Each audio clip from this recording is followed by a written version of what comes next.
Hi, this is a short summary of complex numbers. To be able to do complex numbers, you need to have previous knowledge of integers. You need to be able to add, subtract, multiply and divide integers. And integers are positive and negative numbers. If you don't know, then go first and look at 4 video clips on integers. Integers 1, 2, 3 and 4. Okay, and now complex numbers. So complex numbers are a combination of a real part, that's a number from the real numbers, plus an imaginary part. Okay. The reason for complex numbers is that sometimes you may end up with the square root of a negative number. For example, the square root of minus 9. So we can't really work that out in the real numbers, so we invented the complex. So the square root of minus 9 can be looked upon as the square root of 9 multiplied by the square root of minus 1, because minus 1 times 9 is minus 9. And we know the square root of minus 9 is plus or minus 3. We'll go with 3 plus 3 for this. And the square root of minus 1 is given the symbol I for imaginary. So this is where the imaginary part comes from. So a complex number is a combination of a real and imaginary part. Right, so for example, here's a complex number. We'll call it Z1. It's say 4 plus 2i. So it has a real part, which is 4, and an imaginary part, which is 2. Right, now what we want to do first of all is we're going to add and subtract some imaginary numbers, well, some complex numbers, which contain imaginary parts and real parts.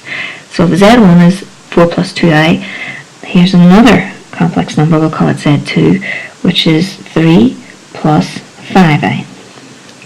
Now there's lots of things we can do to add them in different ways, so we just first of all say a Z1 plus a Z2. Right, so let's draw a line here so we don't get them mixed up. So that's going to be 4 plus 2i, a Z1, plus 3 plus 5i, and this is a Z2.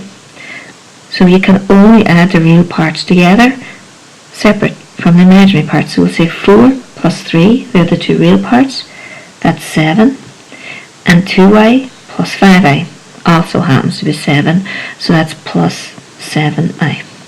Okay? You can multiply an imaginary number by a larger number. For example, I could say 4 is Z1. That means 4 multiplied by a Z1, which is 4 plus 2i. Okay, so the brackets may multiply. So 4 4s are 16, plus 4 2s are 8i. And it's a plus because that is automatically plus, and a plus by a plus gives you a plus. Okay, so say for example then we would like to subtract them. Say a Z1 minus a Z2. That's going to be 4 plus 2i, that's a Z1. Now sometimes, well, the best thing is to actually keep a Z2 inside brackets, so you'll say minus a Z2, which is 3 plus 5i.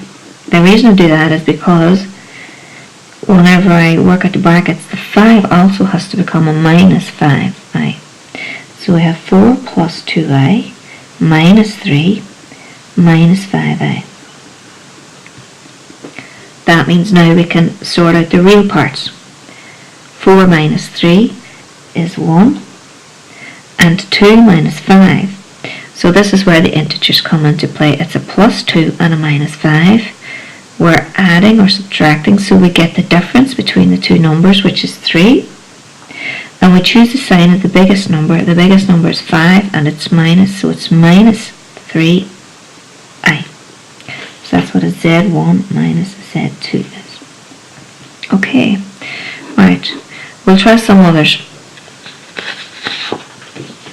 Here's another example. For example, if I say a Z1 is 4 minus 2i, and a Z2 is equal to minus 3 plus 6i. Now we have negative numbers involved with this, so if you were to add them, z1 plus a z2, a z1 is 4 plus 2i, 4 minus 2i, and then plus a z2, so this is the same we write down as the signs are, minus 3 plus 6i. So that's now going to be 4 minus 3 is 1, minus 2i plus 6i is plus 4i. Right, what about a z1 minus a z2? That's going to be 4 minus 2i, 4 minus 2i, then minus 3 plus 6i. So you see here, this minus is for that minus, and then the minus there is the minus from the 3, and the plus is the plus 6i. But now we're going to have to sort out the signs here. Actually, that's example 1, and this here is example 2. Z1 minus Z2. So 4 minus 2i stays as it is. Now we have a minus, and this, because it's in brackets, it's a multiplied. You can imagine, if you want, there's an invisible 1 there, and you say a minus 1 times a minus 3. But a minus times a minus is a plus, and 1 3 is 3. Now you can do the same again. A minus times a plus is a minus. 1 times 6i is 6i. So now we have it sorted, so we can actually just go ahead now and do the addition or subtraction as required, depending on the sign. So it's 4 plus 3 is 7, and minus 2 minus 6 minus 2i minus 6i is minus 8i.